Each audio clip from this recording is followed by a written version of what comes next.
evening. I'm Selwyn Collins, your host of CWS Conversations with Selwyn. Thank you for joining us this evening. Gosh, I think I'm sensing something in my throat. I hope I'm not coming down with a seasonal cold. But I am happy tonight. I usually am. But I'm saying this tonight to you because I want to invite all of you to share in this happiness. And it is not about my happiness, it's about yours. Take a moment and pause and just be still. And think about something that makes you happy. Anything. A song, a lyric, a scripture, the sound of a parent's voice or a child's voice. Anything that makes you happy. I want you to ingest that. I want you to absorb that and feel it and feel happy, because this evening is about happiness. And to the creatives, I want to say to you especially, creativity is calling you. It is time for you to wake up, to stand up and be yourself. Stop trying to be normal. Stop trying to act normal. What is normal anyway? Stop trying to act small so that you can fit in. Newsflash, you're already in. The reason I'm saying this to you creatives especially is that humanity needs you. You were born, you came into this world with a special gift. We all have. But to you, those of you who have embraced your artistry, embrace your art, wake up and unlock the treasures that are around you. You have a special way of looking at things, of viewing things, of seeing things. I want you to tell yourself that in this moment, you are going to be who you are. Forget about being normal. Who is determining normalcy? It doesn't matter. Be creative. Do something. Pick up a pencil, a pen, anything around you. Just create. Give us a chance to experience something fresh and something new and something different. Give us a chance to experience you as you were created to be.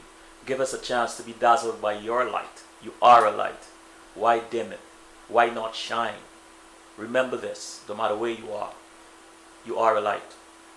And in any dark room, in any darkness, the smallest light and the dark will dissipate. It will surrender to it. The opposite is not necessarily true. And this is an interesting thing about life, is that in a room of lights, and I consider happiness and joy and positivity examples of light. If someone or something comes in there with a bit of darkness, the light does not disappear, does not dissipate. So know you're a light, know you're here for a purpose. I want you to shine. Creatives, I want you to create something, anything. For those of you who are joining us for the first time, just a quick intro into CWS. Here we have conversations. I don't like the term interview. To me, interview symbolizes rigidity, and I like the fluidity and the organicness of a conversation. We have conversation with people about their journeys. How are they using their gifts and talents to help others? How are they making positive contribution to humanity? Oftentimes, I've heard, why not have something very sensational on your show? Why not look for something very strange and ridiculous? And my response to that is that I want to prove, well, not prove, but I want to demonstrate by my actions and by this show that there is space for positivity. I want to be able to create a space for healing and for love and kindness and forgiveness. It works. Oftentimes we don't give it a shot or a chance because we are so caught up in the sensationalism of the moment. So CWS is about finding people who have a story to tell or want to tell their story, to share their journey, so that the rest of us can learn something, can be inspired, can step beyond our limitations and challenges when we hear that guest talk about their challenge and how they might have overcome them. But most importantly, to me, the youth. Imagine a young person somewhere, anywhere in the world, listening to you saying, you know what, I might be successful, but I had this particular challenge or that particular challenge. And that young person recognizing that challenge and because of how you present it, because of you having overcome that challenge, that young person steps beyond their limitations and beyond their challenges and become or transform into someone. Now, the wonderful thing about humanity and about giving without expectation is that we don't have to be around. We don't need to be around to see the effect of our gifts. And most often we aren't, we can't. But just imagine one day you heard or you hear about a genocide having been stopped by some leader of a country or some negotiator. You hear of a new vaccine. You hear of a new breakthrough in some aspect of medicine. And the possibility that is someone who listened to you several years ago, many years ago, is that person who have done that. What a wonderful thing. And the beauty about that is that it is possible. So, I'll take a break, and when I return, I'll introduce you to Miss Delphine Fawundu Buford, my guest and my friend.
We are back. We're back, and for those of you who are joining us for the first time, I'm Selwyn Collins, your host of CWS Conversations with Selwyn. The lovely lady next to me is Delphine Fawundu Buford. I hope I have that right. Yes. Wonderful. Good evening, and thanks for coming. Thank you, and good evening to you. Let me just get right into your bio a bit. Delphine Fawundu Buford is best known for her critically acclaimed photograph, Patiently Waiting, which graced the cover of the book Committed to the Image, Contemporary Black Photographers, and was used to promote the accompanying exhibition at the Brooklyn Museum of Art. Patiently Waiting is one of the more startling works in Committed to the Image, a survey that's rather tame by the standards of contemporary art, says Mark Stevens' New York Magazine. In 2010, she received a grant to produce a mini documentary and solo photography exhibition titled Tivoli. Tivoli, okay, thanks. Tivoli, a place we call home. A community faces gentrification. At the Brooklyn Historical Society. She also produced a media campaign and solo traveling exhibition for the gay men's health crisis titled Touched, Black and Latino Women Living with HIV. Mrs. excuse me, sorry about that.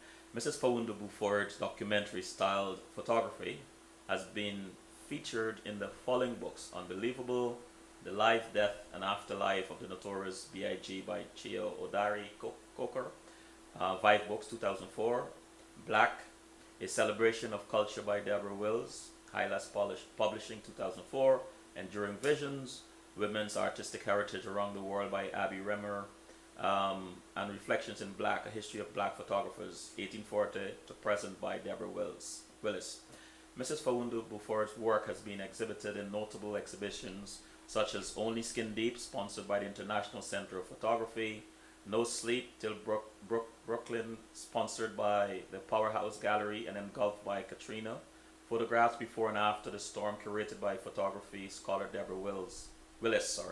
She was chosen as one of 200 artists out of over 1,000 reviewed to represent Brooklyn's most cutting-edge artists in the unprecedented and largest survey of its kind in the exhibition Open House, Working in Brooklyn. This is April to August 2004 at the Brooklyn Museum of Art. A cultural anthropologist at heart, Delphine has traveled to Nigeria, Ghana, Senegal, South Africa, Sierra Leone, Spain, Egypt, Jamaica, Holland, England, and Cuba to create imagery that documents and celebrates a multitude of cultures. Delphine has also received numerous fellowships and grants from foundations such as the Soros Foundation, the Puffin Foundation, Fund for Teachers, National Association for Black Journalists, and the Brooklyn Historical Society. Wow. Quite a journey. Yeah. Well, let me start by saying this. So young, so humble, yet an accomplished veteran in this game of photography and fighting for social justice. What keeps you grounded, Delphine? That's a good question. I guess just life in general. Also, my children, just looking at them every day is is reality for me. Knowing what I want for them, and knowing that I have to live to my fullest potential because I am their role model. I am the one who is guiding them through their journey of life. So yeah, just family keeps me grounded. Love keeps me grounded. I like that. Definitely. Can you tilt your mic up just a little bit?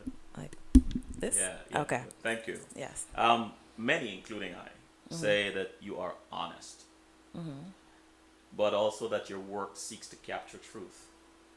Is this accurate about you and your work? I will say so. Usually my work is something that I feel, it's always something that I'm very passionate about.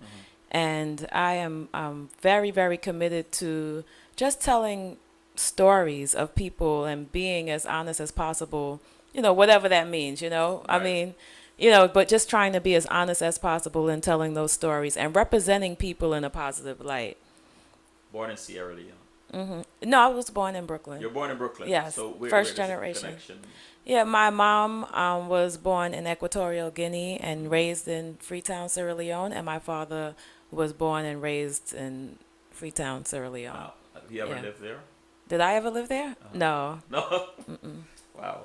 Do you think you're missing out? You missed out on something? Oh, yes. Yeah. I really wish that I could speak Mende, which is my father's mother tongue. Wow. I could speak, the Creole that's spoken there, but I would love to speak an indigenous African language. So I feel like that I did miss out. What is the fondest memory of your parents as a child? I guess with my father, just being young and just imagining him to be this person who was larger than life. So I didn't grow up with my father in the house, but whenever he would come to visit, it was just a big deal. So I would go sit on his lap and, we'll just talk. And he was just this person who was just always a big deal for me. And my mom, my mother is she's just an amazing woman. So for me, just always seeing her being this strong woman who had all the answers to everything and could solve any problem. So, for her, it's just cuddling with my mom. Like, I'm a mama's girl. I could be 100 years old and still be a mama's girl. So, I have so many memories of her as well. Both of them. You spoke of having missed out and growing up or having lived in Sierra Leone. You have visited there in your travels. Yes. What is Sierra Leone saying to you as a woman today? Well, just as a individual, as a human being, I'm being called back to the continent in general, whether it's Sierra Leone or Ghana or Nigeria. When I'm there, I just feel at peace, at ease, with all the conflicts that are going on, because there are many conflicts going on. I still feel at home when I'm there. So spiritually, I know that I'm connected, Right. to the continent. And well, I wouldn't say to the continent in general, but the places that I've been to, particularly, Sierra Leone and Nigeria and Ghana. Yeah, as a woman, I don't know if there's anything that really, I haven't spent an extensive amount of time there to say, that there's a particular thing for me as a woman, but as like a human, there's definitely this connection, and I know that I have a goal or a duty to be true to that heritage and to those stories that come from Africa. What was the first African country you went to? Was it Sierra Leone? Or Yes. it was. Um, what did you feel when you first got there? Hmm. Do you remember that moment? My first time going to Sierra Leone, I was a baby. I was Oh, maybe like about 5 wow. years old, and the thing that I remember about it is only faint memories, nothing Mm-hmm. that stood out, but it was just being around these adults Mm-hmm. that had this family thing going on. Like I just felt protected by adults and their voices. Like I just remember like that, like me being this person over here and they were doing something over there. But there's a feeling, I don't even know if I could describe it. I think I know that feeling. Yeah, it's just a comfort of Yes. being around these adults who were talking about whatever they were talking about, and that's really my memory of that. I went again after I graduated from college, and then it was kind of like, okay, what do I wasn't sure what to expect, and I just remember getting off of the out of the airplane and inhaling this fresh air that was a smell that I've never smelled before, Mm. a feeling that I never felt before, and a warmth that I never felt before. It was just this weird. I felt like I was just in another dimension. Just driving from the airport to where I was going, really not knowing what anything would look like, where I was going to stay, or anything like that. But that feeling is a feeling that I get. I realize that I get that feeling anytime I step out of the airport In Africa. in Africa. Yeah, You it's a think smell. There's I'm a gonna go there. You think the ancestors are welcoming you? Oh, definitely. Mm. Definitely. I mean, I've had experiences in Africa. Well, I know. I know for sure. I hope we have an opportunity to talk about some of those as the conversation progresses. Um, I was going to ask you this question about Sierra Leone, but it's not fair. Let me ask you this about the continent, about Africa, the places you've gone. Mhm. What do you enjoy most about visiting? I enjoy the people. Mm. I really enjoy the people. And I guess that what it is that I was a child who loved to be in grown folks' business. My mother would be with her friends talking, playing dominoes, and I would be right there with her in those conversations. And like so they would be having this conversation, and if it was people from Sierra Leone, they would be speaking in the Creole and everything.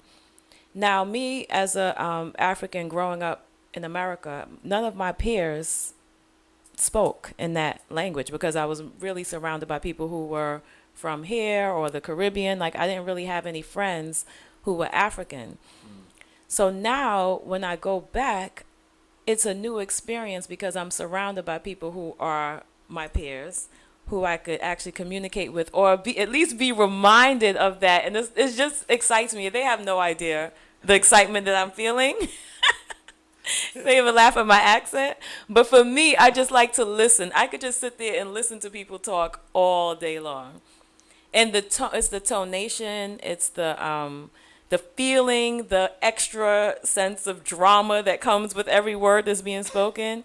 And it's the language. It's a beautiful language that's very figurative and has so much meaning to it. So, one phrase could have a book worth Wow. of meanings. And so that appreciation for culture is just what I get when I'm there. That's the thing that I really love about being there. And it's the simplest things that would stand out to me.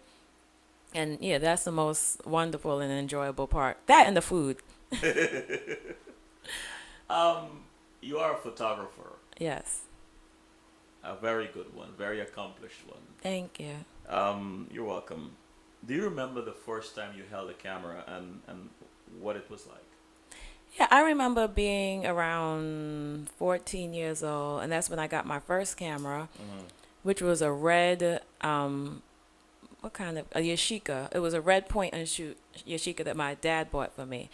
And it was just this wonderful tool. I had power all of a sudden because I could be the lead documentarian. I didn't look at it in that way at that time, but I knew that I would be the ones who would take all the photos, and people would come to me to see what they look like. So I just had it with me all the time. We would be outside playing, and I would take pictures of my friends, and then go develop them and come. Let's go look at the pictures. At that time, I had no idea that I was going to be a photographer.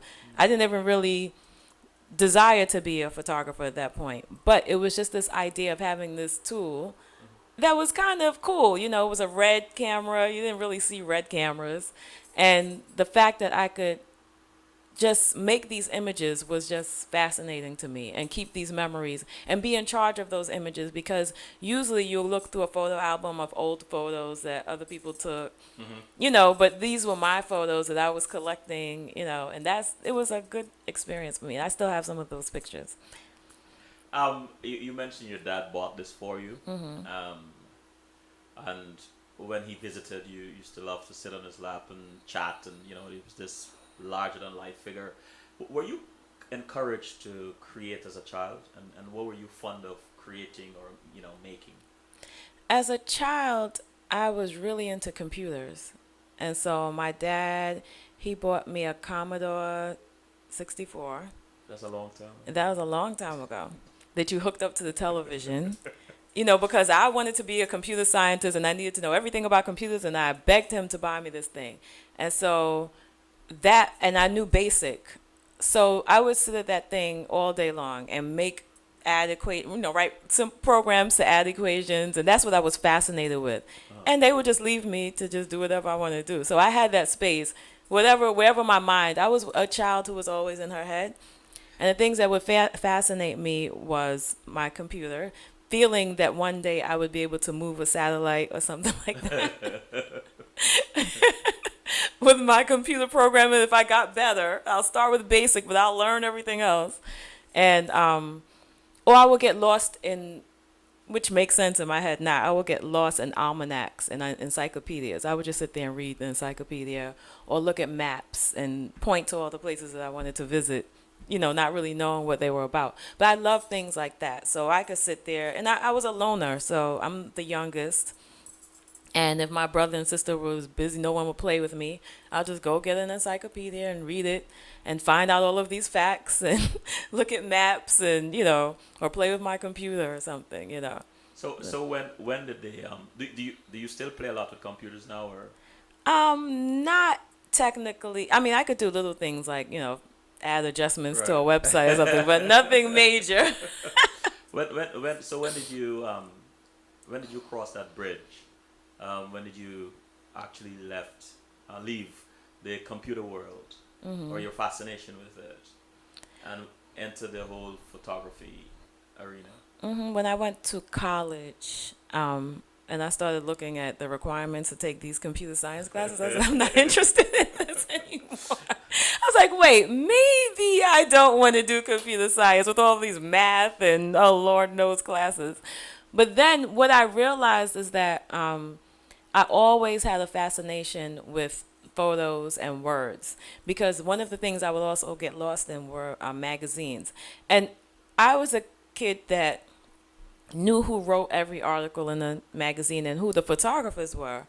You know, as a matter of fact, I just wrote a little mailing to one of the editors, well, the person who founded Black Beat magazine, because as a child, I would just be fascinated with that magazine. But again, it was more than the content. I will go and look and see, like, who wrote the articles and who took the photos, and, you know, what companies were involved. And so I didn't know what I was going to do with this information, but it was just something that fascinated me.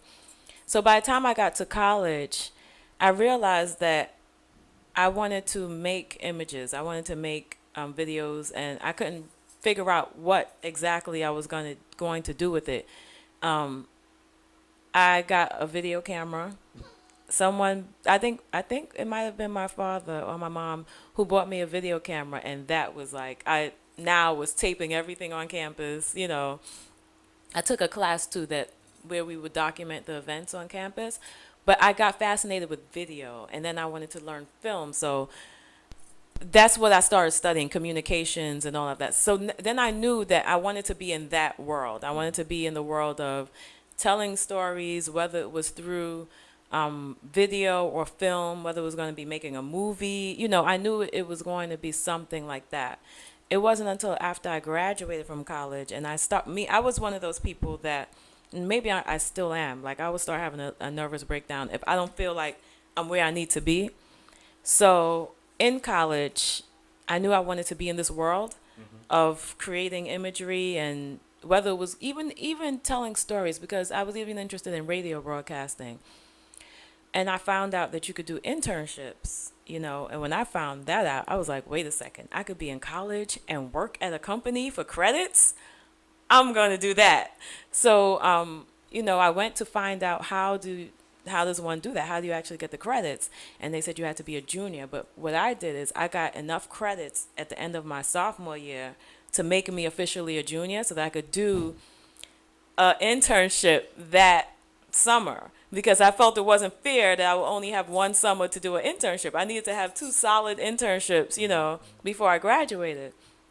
And I wasn't in the city where I could do something and go to school at the same time, so yeah. But by the time I was a sophomore, I said I will take 19 credits each semester so that this way I will have enough to make me a full-fledged junior and I will qualify for an internship. And I did my first internship at WBLS. And I also got to work at the Apollo. I actually had a job at the Apollo as a production assistant. Really? And got paid for it. And I was able to do it while I was in school because they would tape on the weekends. But through WBLS, that's how I got that connection. And me being in that world now just changed everything, because the world of entertainment was like, right, I was in it now. Even Showtime at the Apollo, that was excellent to work there. So I was like, okay, now I see this. I like this, and I was wondering whether I would be a producer. I knew I didn't necessarily want to be the camera person on the set of a TV show, but I wanted to be involved in creating these things. I was a thinker, and I wanted to be involved in concepts and creating different things. So what I did is I got enough experience in all those different arenas. I ended up working at a record company, so many different things. And while I was at a record company is when a young lady named Koi Soja, she came into the company one day. She's a photographer, and she had these photos that she sold to the publicity department. I'm like, what's going on here? She just took these photos and she sold them, and I was doing the invoice, and I was like, wait, she's getting a decent amount of money for these photos. I like this stuff. And it was photos of like hip hop artists and things like that. And I said, prior to, I was a big New Edition and Bobby Brown fan. But this is the thing. They were at Madison Square Garden maybe like 4 times in 1 year, right? Within months. And I went to every show. But my thing, it wasn't just about being there and experiencing it. I had to go all the way down to the front and get photos.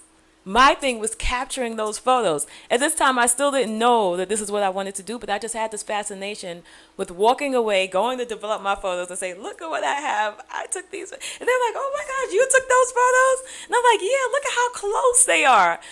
So when I saw her photos and I saw my photos, I said, wait a second, maybe I could do this, And that's what I did. I had access to like all of these different events and things. So I borrowed a camera from my brother. This was more of a professional camera that was just in my house. And I started using it. Actually, it was my brother's friend, Hakeem. And he had the camera there. It was just there. So I said, I'm going to borrow this camera and use it. And then I started taking photos, and that's what it was. Then I met someone from the Source magazine, someone named Chris Wilder. He was an editor at the time, and he introduced me to the photo editor, and I showed him photos, and then they started sending me out, and that's how it happened.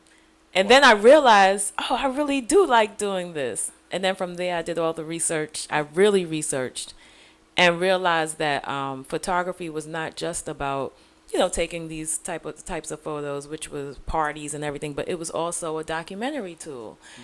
Because then I went to the Library of Congress, and I'm a library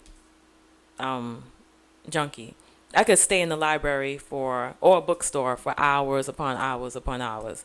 So I got all of these books, photography books, that were documentaries, and I was fascinated. I said, wait, this is what I want to do. I want to document important stories through photography. And that's how I found my love in the library. It was the Library of Congress, which is an amazing library because it has every book published.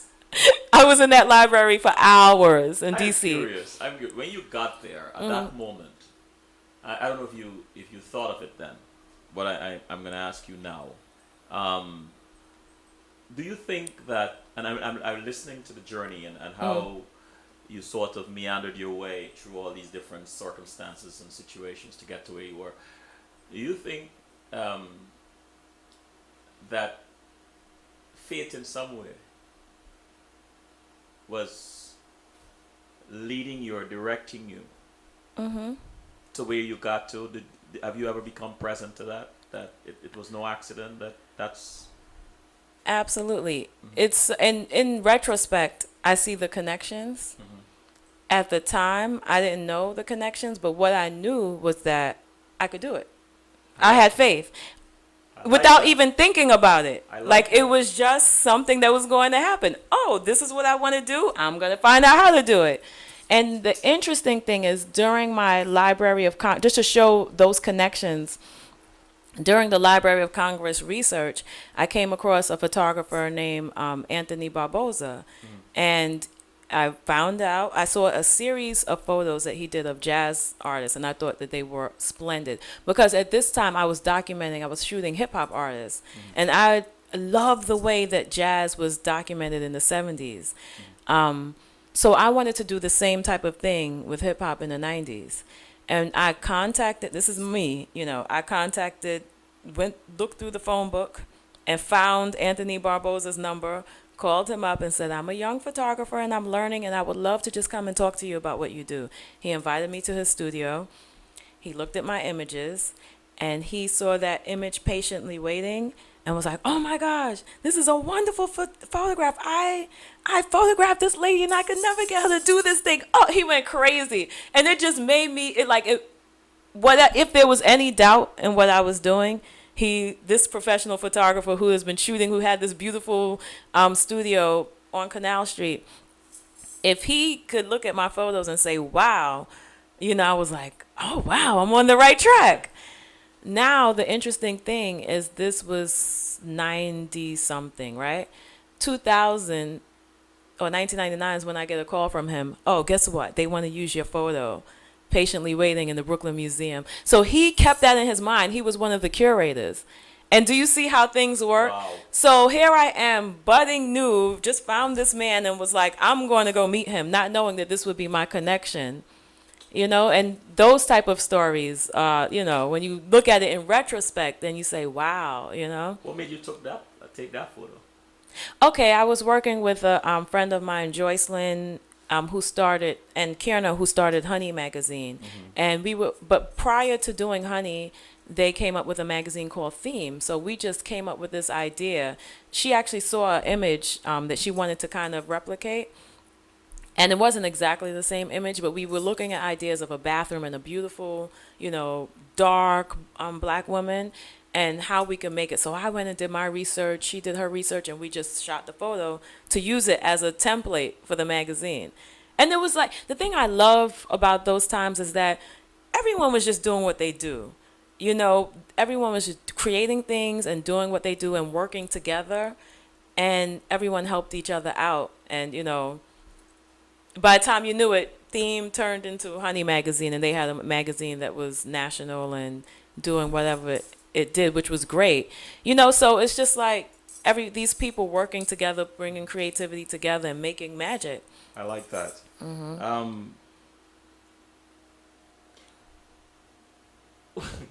I almost hesitate to cross this particular bridge, but I want to cross it because to talk about youth a little bit, because this is part of what you do.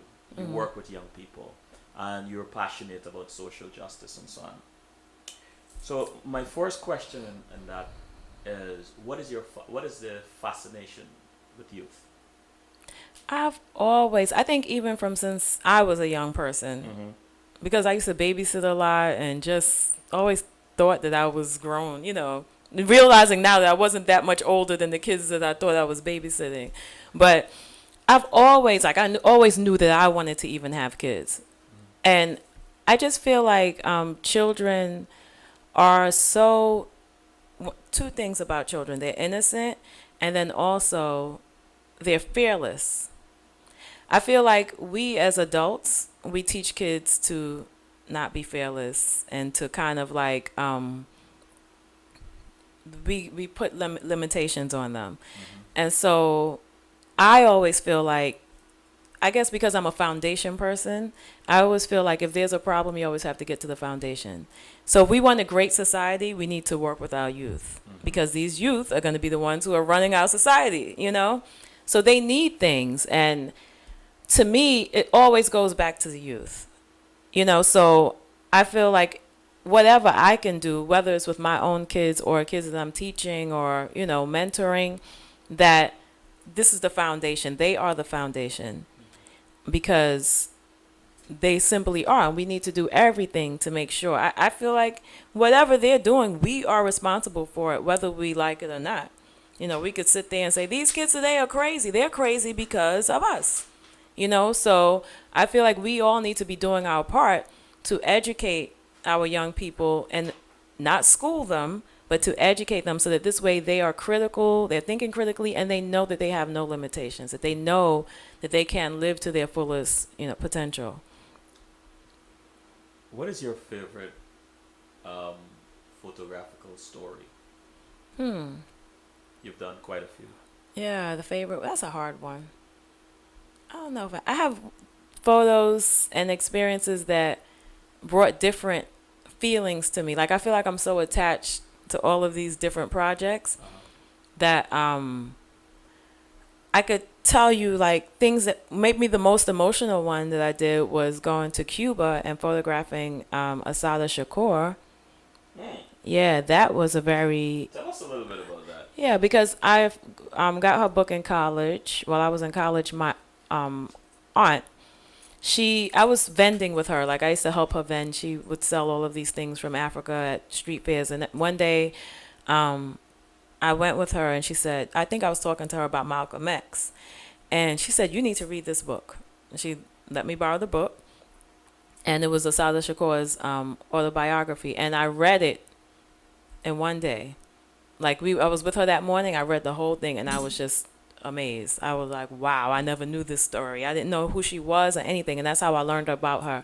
And from that point on, I always wanted to meet her and I wanted to do a documentary on her or something. When I was in college and I knew that I wanted to do documentaries, it was always going to be to tell those stories. Like, I wanted to do something around the Black Panthers and like just go and see where are they now, what's going on, or even something around political prisoners. And so I always knew that she would be somebody that I would want to go to Cuba. I didn't know how that was going to happen, but I always knew that she was somebody that I would want to travel to Cuba and meet her and talk to her and just get her story. And so it just so happened that through Honey magazine, I get a call from the editor from Kiernan. She was like, oh, there might be an opportunity for you to go to Cuba to go and shoot Asada Shakur. It's between you and this other photographer. And I was like, wait a second, it's going to be me. When I got that call, I already knew that I was going. I'm like, okay, I will be there. I'm going. And I couldn't believe it. I even thought, oh my gosh, is this it? Like, this was one of my biggest dreams. Like, am I going to go take the picture that it's all over? Because I've accomplished everything. But, oh my gosh, it was an amazing experience. I got to travel with Asha Bandele, who is an amazing writer. And I just met her on that journey. That day that we traveled is the first time that I met her. And so we bonded. So from the time we got into the car, going to the airport, we just instantly bonded. So it was an amazing trip. Just talking to her, she's such a dynamic woman. So talking to her was just an experience in itself. And then we get there and we both were like, oh my God, what is this going to be like, And meeting just hearing the interview that Asha did with Asada, I was bawling Wow. uncontrollably. I was like, oh my gosh, And the photos were just amazing, that we took. The photos were great, and we just sat. I mean, experience in Cuba. When I was there was a big, we were somewhere in someone's home, and the next thing you know, we heard like all of these, like someone calling on a loudspeaker, and I'm thinking, what's going on? Come to find out, you would think something bad was going on. Come to find out, it was a school educational meeting. So everyone from the community gathered to talk about education, and I was like, wow, this is amazing. Everyone had a master's degree. I mean, yes, everywhere you turn, people were just educated people, and so it was really an enlightening experience. I think and it was a short trip. It was only about 4 or 5 days, but it was definitely definitely an Would you go experience. again if you had the opportunity? Absolutely. Absolutely. In the 90s, you traveled to South Africa and Yes. to document the emerging hip hop scene. Mhm. Like places like you went to Senegal and Ivory Coast and so on. Yeah. What was that experience like? South Africa is another very emotional trip. I actually went to South Africa on a study abroad. This is before like I was still doing my masters, and I went, and that was a turning point in the type of photography that I did. I actually did a series on youth. It was youth in a transitional South Africa, because I went in 95, which was shortly after Mandela became president. So it was really the turning point. So we saw things. I mean, like we interviewed, I say we because I went with a group of young people, and just talking to people and hearing their stories. I mean, people who actually experienced and grew up in an apartheid, and then younger people who were like about my age, whose childhood was in this. That was also another very emotional. I mean, I think that was a trip where I reached every emotion that I could possibly reach in the 3 months that I spent in South Africa, from extremely happy to sad to this to that. I mean, I've experienced, I think that I grew tremendously because, like I said, I experienced emotions that I didn't even know that I had. If you had the opportunity to interview Nelson Mandela on his release, what would that have been like to you? What would it have meant to you? Oh my gosh. We tried to track him down while we were there. You know what? I would have had I guess I ended up meeting Stephen Biko's wife instead. And that was another, the ancestors were watching. They knew. Because I was determined to meet her. I knew, okay, we're going to King Williamstown. You know what? I'm going to meet her. I am telling you this. I am sitting here, and it's just only an extreme amount of discipline that is going to make me call for a break. I just don't want to break. I'm sitting here, and I'm so enthralled, and I'm thinking, what a story, what a gift to us, to the audience of CWS. What a gift to the world you are. And I just don't want to break, but we must. Okay. Let's take a quick break and oh my gosh. Before I go, there's someone called PP in the chat room who said, I know Anthony. Wow. And Sean P said, Selwyn, your mic seems low. Wow. Okay. Is this better, Sean?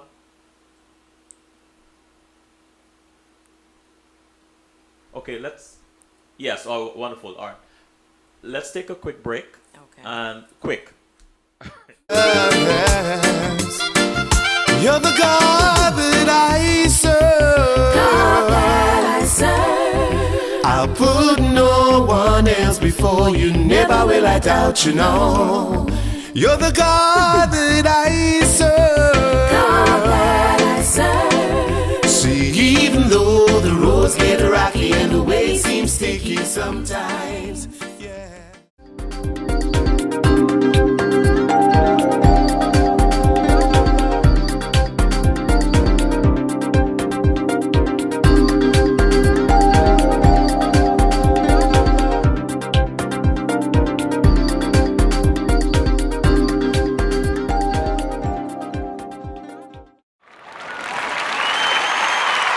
I said it would be quick.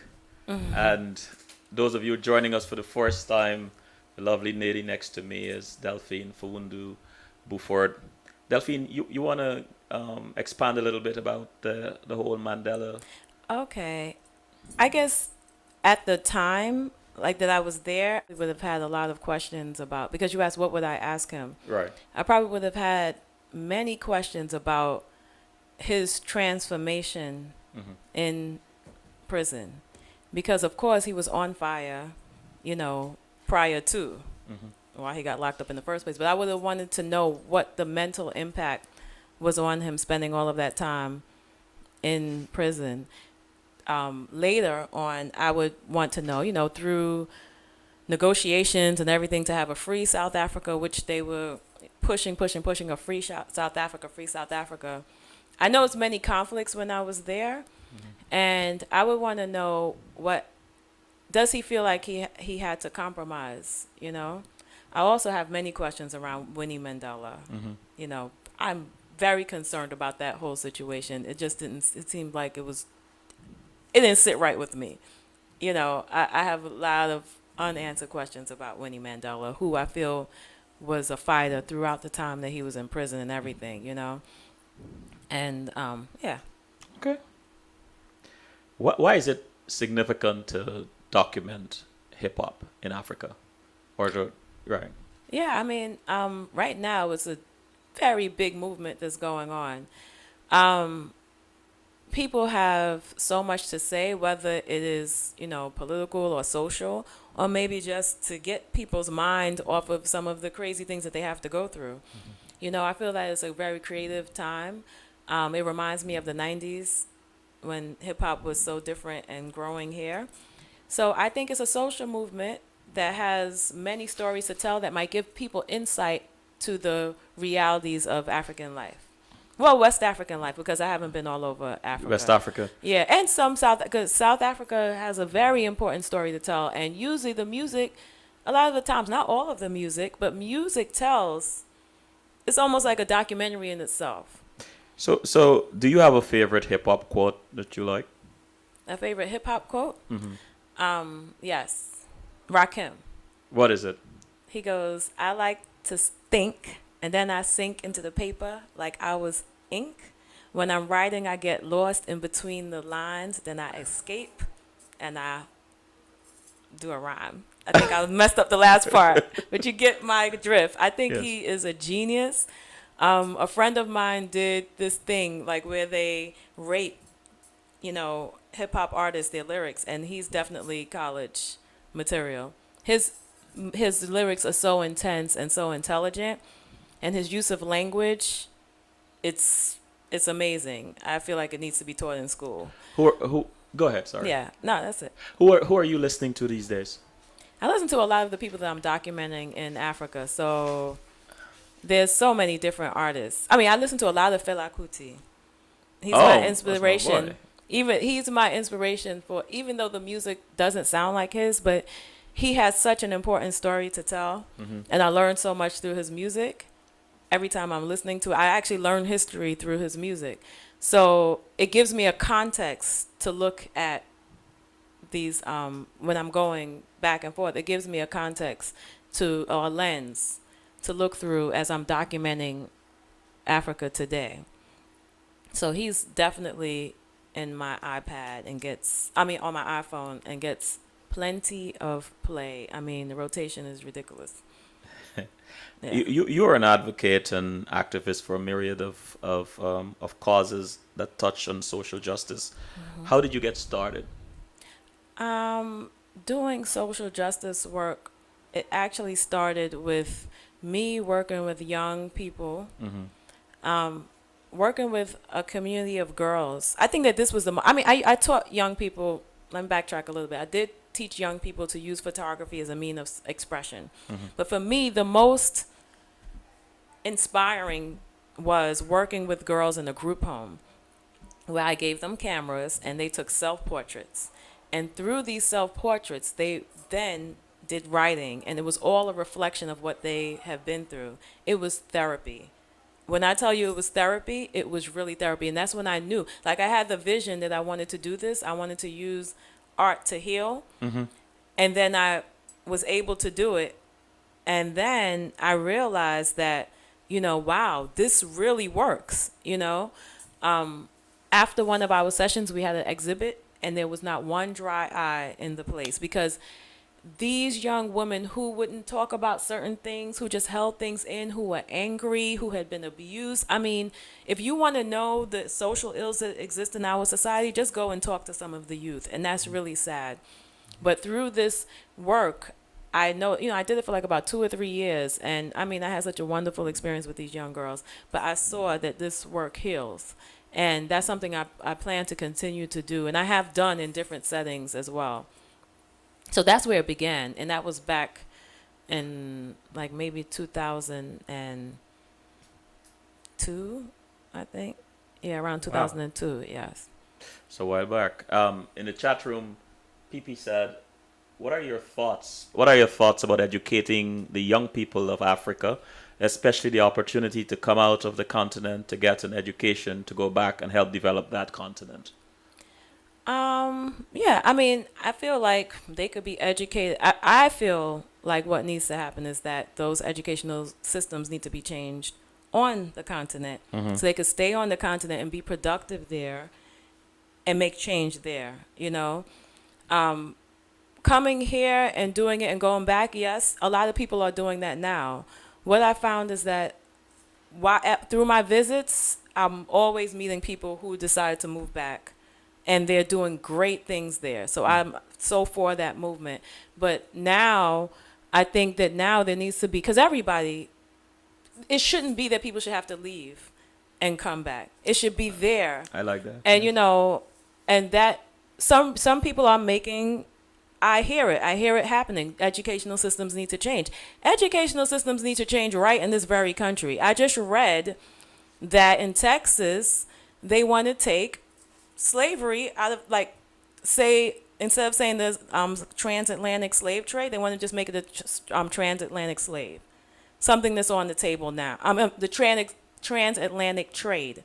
Take out slavery. So rethinking the way that they want to teach, telling this story that they don't even tell accurately now just omitting more things, and that's a huge problem That's a big problem. That affects kids. I'm a teacher, and I know how it affects kids today in America right now. So education needs to change around the world, because a colonial education does not teach you to do for yourself where you're from. True. It teaches you that the colonist is the way to be, through the lens of the colonists, and that your ancestry is not worth anything, and that's how could someone be truly productive to build something that is theirs when they're thinking about it through the lens of those who control them, and the same thing happens here. How much of our educational system teaches young people to really, really be the leaders?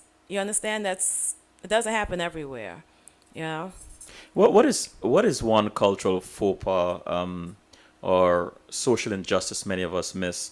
Those of us who are not in the schools you teach, the classrooms, the playgrounds your sons play, or the events and situations your lens capture, what is one thing that many of us miss? I'm going to say education. Education. That is the most, for me, I think that all of the social ills come from a lack of education, proper education. And I'm not just talking about, being book smart.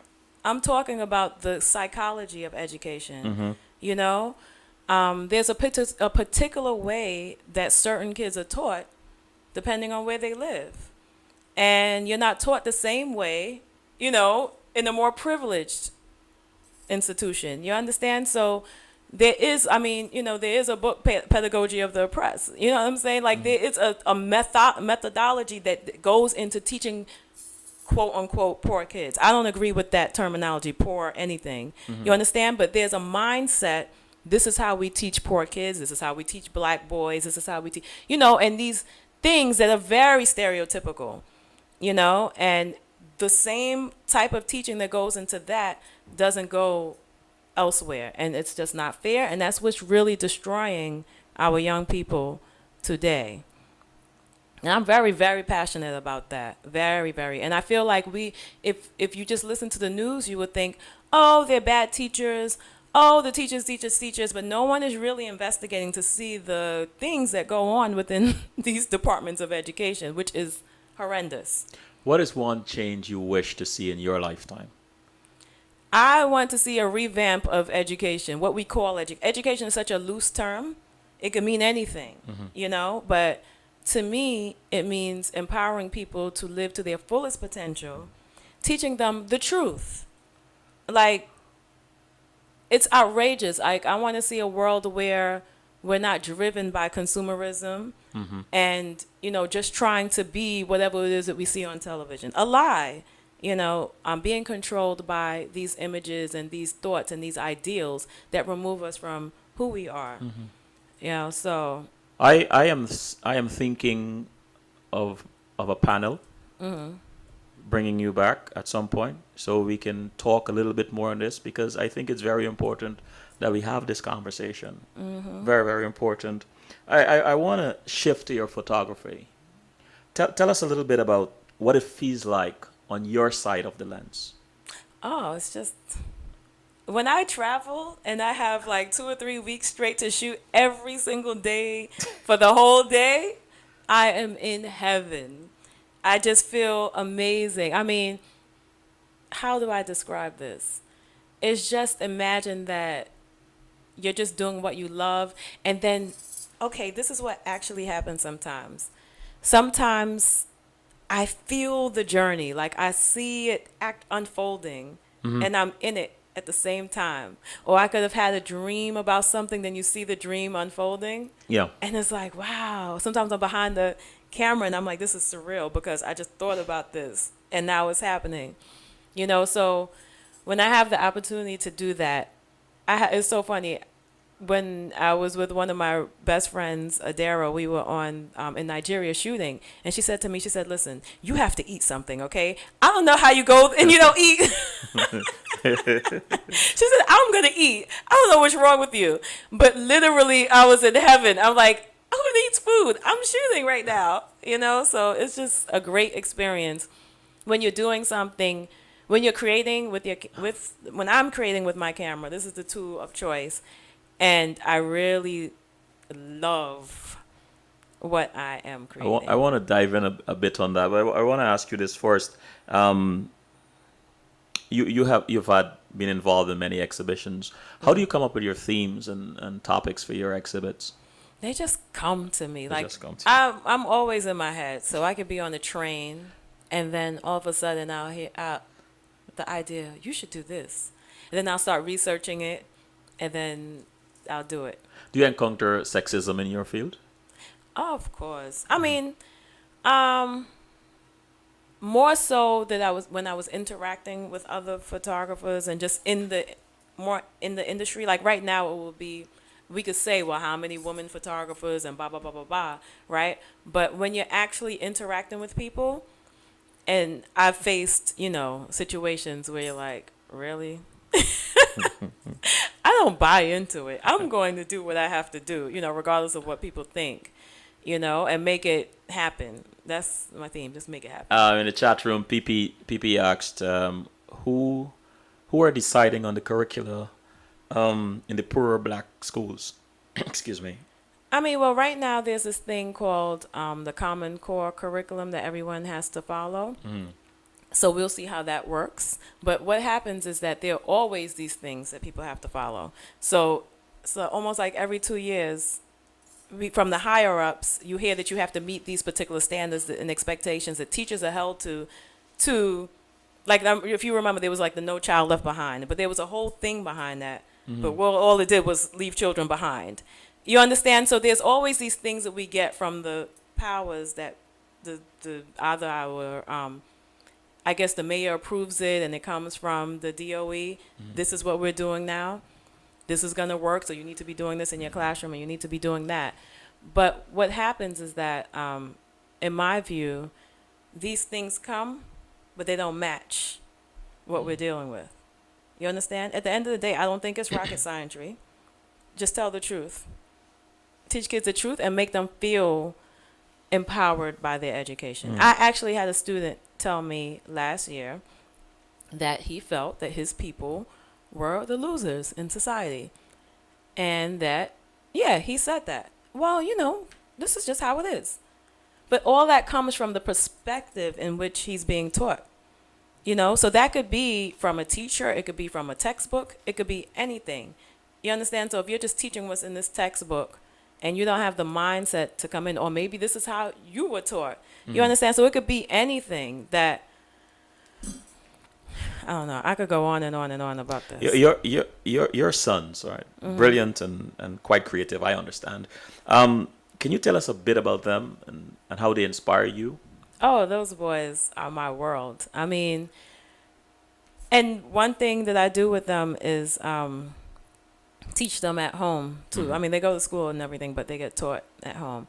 But how do they inspire me? Because they were taught, and not saying you could do whatever you want to do, but I gave them the environment so they know that they are able to accomplish whatever it is that they want to do. So, for example, my middle son, he's fascinated with the violin, and he puts pressure on me.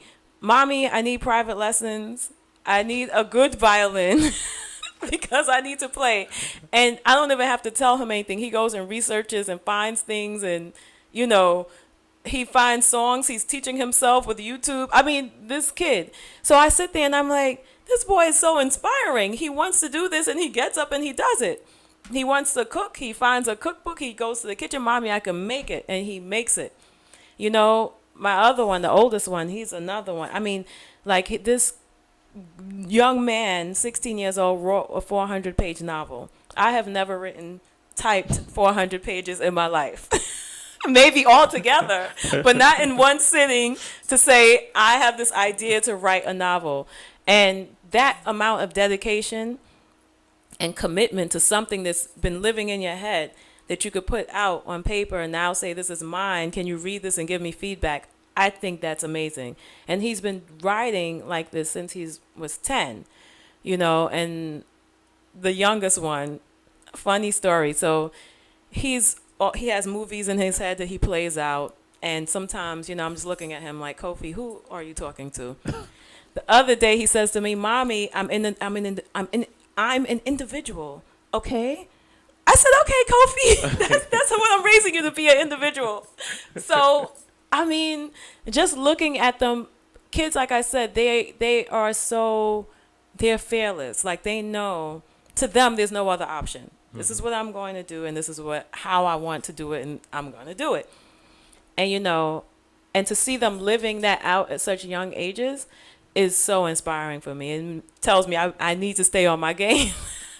A quick question. Are you optimistic for the youth? Absolutely. Wonderful. I shift to the chat room. Sean Peace asked, do you think that kids are being taught to pass an exam and not really gaining knowledge? Absolutely. This is the problem. This is definitely the problem. I mean, I feel like an exam at the end of the year only shows how that child did on that particular day. I mean, just imagine that thing is what's determining your future. And it doesn't say anything really. It doesn't tell how intelligent you are. Not all kids are test takers. And there's so many different ways to teach to a child's intelligences. Children have multiple intelligences. Someone who some people may have a talent for what they hear, and they may be able to express something, through creating sounds or whatever. You understand? Like everyone has their own talents and their different ways of learning, and you have to appeal to that. And I feel like our school system teaches to the child's deficits before they teach their strengths. You have no idea what their strengths are, but you're teaching to kids what they can't do. But if you knew what they could do, then that could help learn and build on what their challenges are. You understand? So if you knew, and that's one thing I try to do, like in the beginning, is what do you want to be? Like what is it? Sometimes they don't even know, but you try to key into their talents, and then from that's how you could help them. Like, so. And PP asked, if you can do that with your kids, are parents then? Let me try this again. If you can do that with your kids, are parents then have some responsibility in their kids' education? Absolutely. Because to me, education, you cannot send your child, I don't care how good the school is, you can't depend on an institution to teach your children. At the end of the day, they're doing what they see you do and they're behaving. Like those little psychological things, like being underachievers or whatever, like to whatever it is that's psychological, a lot of it is what they experience around them from the adults who they love and know. So even if you tell your child, you need to study and you need to do and do this, if you're not representing the same thing that you want your children to be, then what are you really teaching them? How you behave is what they're going to pick up on. Sean P. asked, what would you say is a good start for kids interested in photography? I say in this day and age, there's so many forms of cameras that you have to get up and just start doing it. I don't care what type of camera it is, because it's not so you could have any form of camera, and I always encourage young people who are interested in photography to start shooting projects. Like whatever it is, if it's fashion, start shooting your friends, just start doing it. Create a blog, bring attention to it, like make a big deal out of it, and don't be afraid to be wrong. I like that. When I picked up the camera, I had no idea what I was doing, but I knew I was a photographer and I was going to do this. I learned along the way, because you don't learn until you understand what it is that you're missing. Yes. Do you understand what I mean? You ever have, like, I had a good appreciation, and this is hilarious, for vocalists. When I sat there and did karaoke 2 weeks ago, I said, oh my gosh, how do they do this? A whole concert? My voice was hoarse after doing 2 songs. And then you realize the training that goes into this. So once you try, then you're going to see, and you're committed to what it is that you're doing, you're going to see what your faults are, or what your challenges are, I should say, and then you're going to know exactly what it is that you need to learn. Talking about the mind and the vision, as you capture images, expressions, moments, indulging us as we indulge the memories you freeze with your shutter, or whatever they call it these days, what is going through your mind as you're snapping something?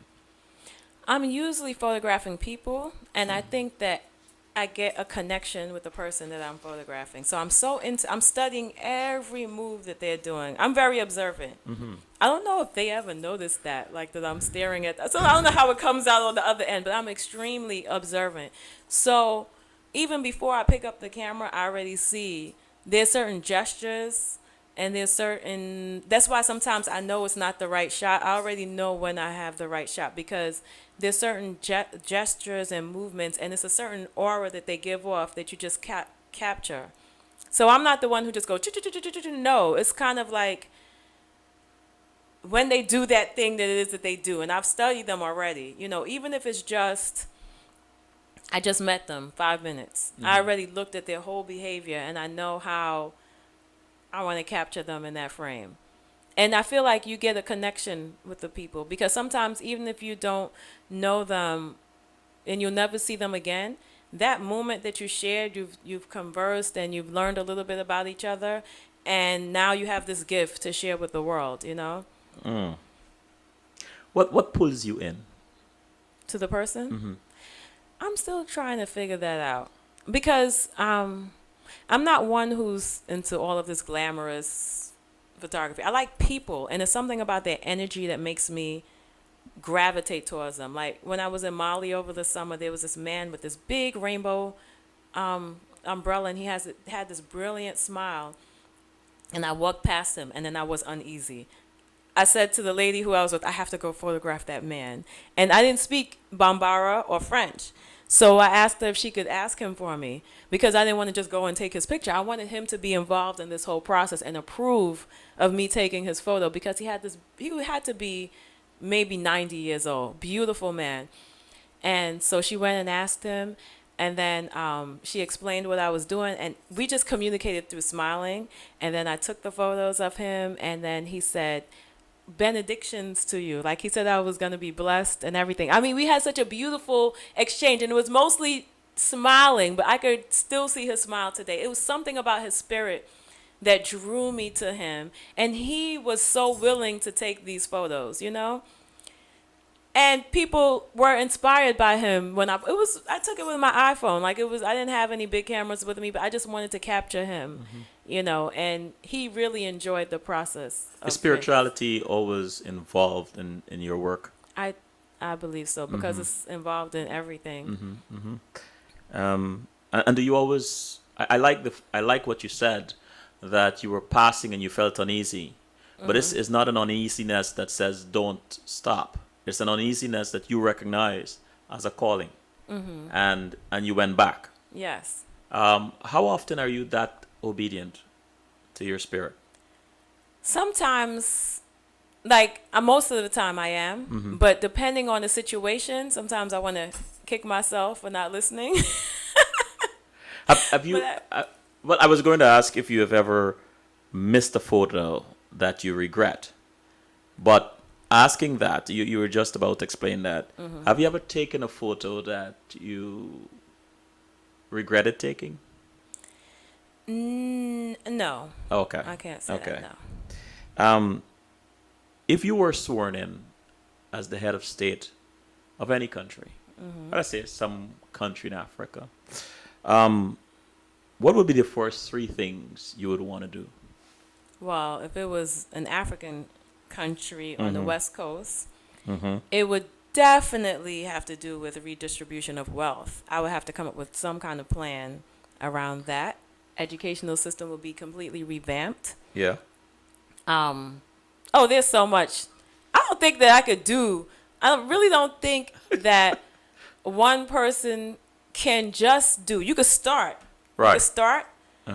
But there has to be a paradigm shift in the thinking of the people, because some of the mindset is so different. And here too, because it's not just anywhere, but the mindset needs to shift.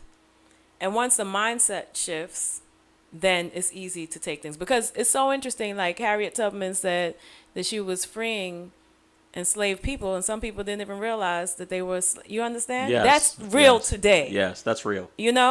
And so I feel like there needs to be a paradigm shift. And it could happen because, like, it's just, you just have to, it starts with education. I always take things right back to education.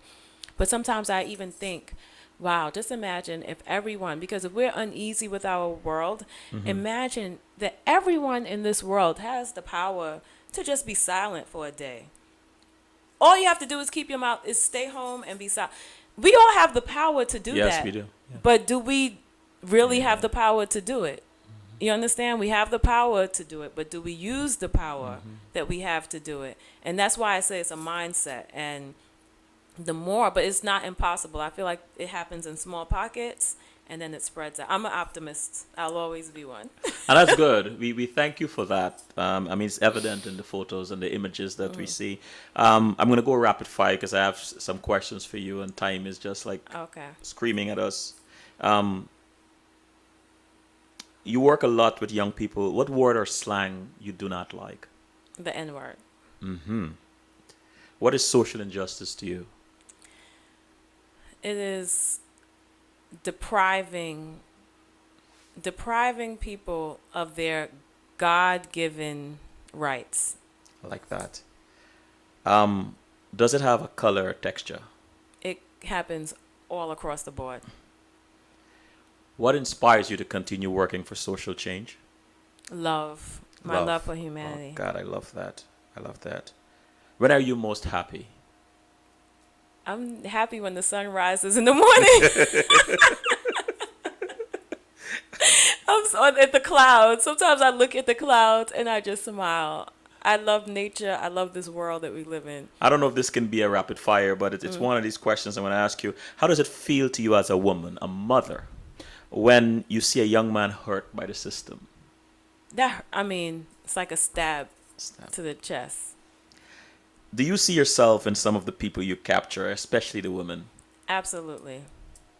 Absolutely. What was the most challenging or painful subject you photographed? The most challenging or painful subject that I have photographed would be the woman living with HIV. Ooh. when I photographed some of those women. I had to, after hearing the stories and doing the photographs, I had to kind of just, wow, Wow. you know? So definitely. And it was a challenge going into it because you don't want to misrepresent anyone and you don't want to come in with these stereotypical views. And so it's something that you have to be so delicate with in sharing people's stories. Talking about his spirit and obedience, I have to ask you this one. Have you ever taken a shot, right? And when you viewed it later, you saw more than what you originally saw? Oh, yes, that happens. Eerie? Yes, Hmm. that happens. Definitely. Have you, and this is almost like a contradiction, but have you ever taken an accidental shot and when you saw it later, you realized it was no accident, that there was something, that this had to have been taken? Definitely. Hmm. Definitely. Who are some photographers you admire? Oh, I have many. Anthony Barbosa is one of them. Anthony. Of course, like Chester Higgins and Gordon Parks. I mean, Yeah. the list goes on and on. Yeah. What is most satisfying about what you do? It's the instant gratification. You have this idea, you take the picture, and boom, it's right there. You know, you don't have to do too much editing or anything like that. Like a film, you have to take hours and days and years to edit this film to see the final product. But when you take a photo, it's there. I'm curious about about an aspect of your process, and that is, you said that you study, you observe your subjects before you shoot. How did that develop? When did that happen? Is this something that you just discovered about how you approach taking your subjects naturally? Did it just come? I think I discovered, someone told me Mm-hmm. that this is what I do. It was weird. Like during my early years of taking photos, someone said, you know, you shoot in a different way. Like through the photos, they could see that there was some type of connection, or, you know, it wasn't just snap a photo. And then I noticed it about myself. And I don't know if I was always like this. And then this is why I shoot this way. But after that, like after being reflective, then I realized, you know, I started shooting back in the days when we were using film and click, you know, it wasn't, you have to take times when you have, one of the cameras I was using only had 15 shots. So you're not shooting like a you have to know when to press that button because the film is expensive and it's expensive to develop everything. So you can't waste shots. So it's always kind of like you're talking to someone and, you know, you just kind of really study everything that's going on and then you know when to shoot. You know, you mentioned the importance of practicing, of someone taking a camera, any camera, and just shooting. And something happens when we do something often. As Malcolm Gladwell say, you do something like over 1,000 times, you become proficient. And just now you said you discovered this thing. Someone said it to you and then you discovered it. And I'm of the belief that something comes, something appears when you are obedient to your gift or obedient to your talent, to what you do, and you do it often enough. And it is there. I don't know what it. Did you find that? Do you find that in your photography that there's something there you can't really describe? Yeah, because this thing that we're talking about, I could say it's this, but I can't really. Like when you talk about the interaction that happens between me and the people that I'm photographing, I can't really put my finger on it. It's something that's a little beyond me. Yes. Yeah. I think someone once said that said to me about when I do certain things or when I write, is that I don't have the vocabulary to describe it. And I paused for a moment and then I realized I don't want that vocabulary. Yeah. Maybe I don't want to define it. I don't want to explain it. I mean, just knowing that it is there or it is enough. And, you know, so I like that. I like that you can't describe it. In the chat room, Don said, this was truly a captivating interview. I love your energy and your spirit. And all I can say is keep on keeping on, Sister Delphine. Thank You are you. truly enlightening. Thank you. I am tempted to take a break, but it is not. Let's just continue. Who are some black women that you admire and respect for their work? That's it. Well, those who are not living, Ida B. Wells, I think that she was amazing to actually go out and uncover, the stories behind the lynchings that took place in this country and bringing light to it, and actually taking an extensive amount of time to talk to victims of violence and abuse, and exposing this, because I feel that when you expose wrongs in the society, that's when people have to do something to make it right, unless people would just act like it doesn't exist. But she's definitely one from a historical perspective.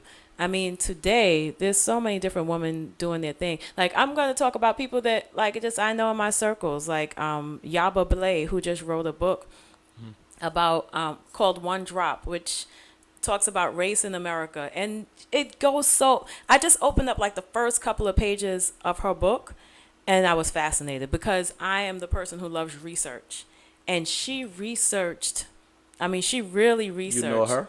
Yes. Would you like us to have her? Oh, yes. All right. Yeah, she really researched. And I saw that and I said, wow, this is amazing, And there's another Sister Chantrell Lewis who's out in Amsterdam now doing a documentary on this ritual called Black Pete's, where people in Amsterdam paint their face black because they're representing these Santa Claus helpers who apparently went through a chimney and turned out black. This is ridiculous. Black. So you have these white people who have their face black with red lips, and they parade around every time this time of the year for the holiday. And it's so offensive and disrespectful.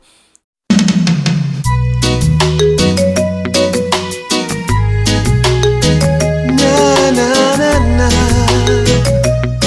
Oh, yeah. Oh. Jah, you're my strength. You're my strength.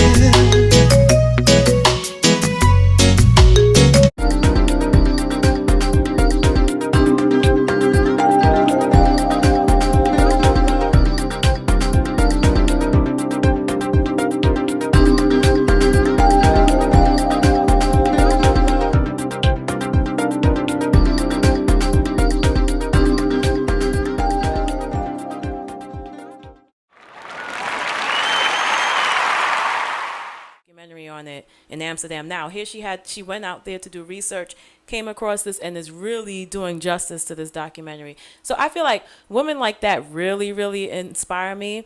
E.B. Zaboy, who's she's so passionate about young girls and their stories, and also preserving the African spiritual element in her stories. And she's an amazing writer. Right now she's researching girls and the images and the representation of girls in our society. So these women who are so strong, who are out there just doing their things and being leaders in their own regard, they see something, I'm going to do something about it, and I'm going to leave this stamp on the world. That inspires me. What are you most proud of? What do you mean? I'm proud of my children. Yes, okay. That's what I'm most proud of. Those 3 boys, man, listen, sometimes I'm like, did you all come from me? Especially my oldest one is this tall. I'm like, are you my son? Really? I'm so proud of those boys. They make me happy. That's the thing. They could just say things. Sometimes they say certain things, and I'm like, wow. Wow, you all are amazing. I tell them that all the time. If you had to select from professions, what would be the least appealing profession to you? For me? Yes. I wouldn't want to work in a morgue. Is there anything you would rather forget? I won't want to. I feel like there's no as painful and crazy as things are that we experience, I don't think that forgetting them helps. I think that you learn from them. I like that. So I don't. There's nothing that I would want I to like that forget. answer. I really do. Everything is. What do you do to relax? Whenever that happens. Sometimes I just go and I just close my eyes. I read, or yeah, I do. I read, listen to music. I listen to music a lot, You do. and that calms me. Um, Same thing Ride here. my bike. Your bike. That's relaxing. Yeah. Yes. Wow. Um, I don't know how fast you can do this, but can you tell us just a bit about your photography series titled Real Women, where you captured a variety of women from different backgrounds? Is that fair to ask you this in for an answer in a short space of time? Yeah, Okay. I did the series a while ago, and it was just this need to. I wanted to examine what is beauty. Like, I have a theory that there's no ugly.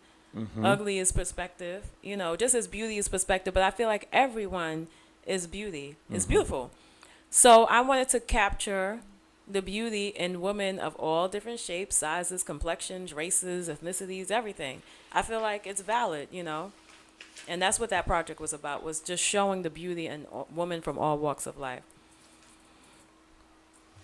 Um,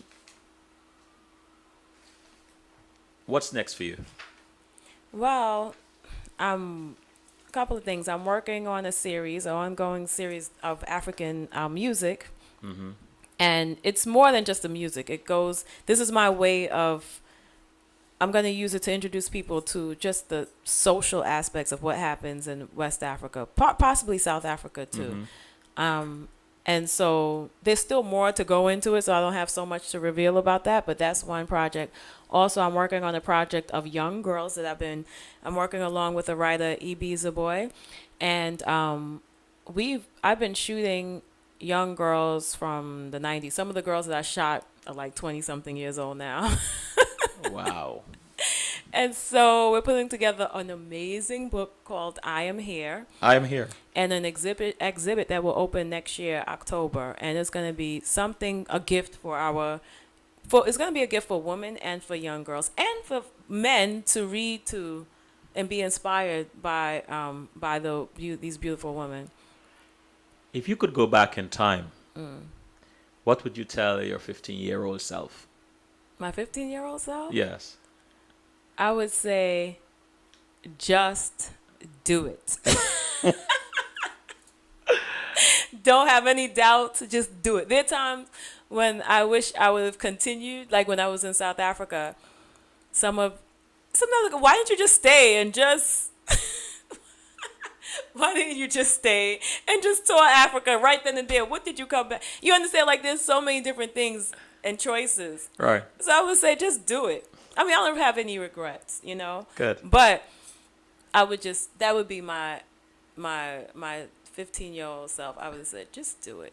What are you silly about that most people do not know about you? Oh, I'm very silly.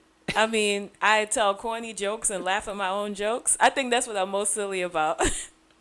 Is I laugh at my own jokes, which other people think are corny, but I think that they're funny. And so I ask you this, excuse me, the question I ask all my guests, what makes you laugh out loud? Oh, I do that often. It could be anything. I mean, a lot of the times I find myself, people say funny things, Right. or silly things, and I find myself, like, maybe even if I'm reading a text or something, and I just burst out laughing. I think when people are funny in their honesty, Yeah. it really cracks me up. Or if they say something about me that's true, and I know, and they've discovered something, and then that cracks me up as well. So that can make me laugh. And my kids, I laugh out loud at them all the time because those are three silly boys.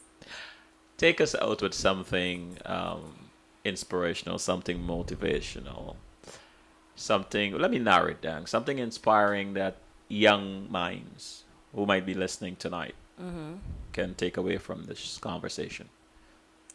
Well, I think that we live in this vast, amazing universe that that functions. So every Unless some crazy Say thing that happens. again. Say that again. We live in a vast, amazing universe that functions. And it not only functions, it functions perfectly. The sun comes, we see the sun at a certain time. Every day we see the moon. And just as great as that universe is, we are too. That- So understand your greatness and know it and live it. Delphine, I am enthralled. I am so happy to have had you here tonight. That what you just said, it functions. Right? It functions. And enjoy and indulge your greatness. I love that. Sean P said, great conversations, blessings. Delphine, Thank you. thank you so much for coming. I mean, it was a joy having you. Thanks for having me. Oh my gosh. I know that we got to do this again sometime with a panel or something. You have so much to talk about. And wow. Thank you so very much. You're welcome, and thank you for having me. You're welcome. You're very, very welcome. Good night. Good night, everyone. Thank you for watching and asking questions and all that good stuff.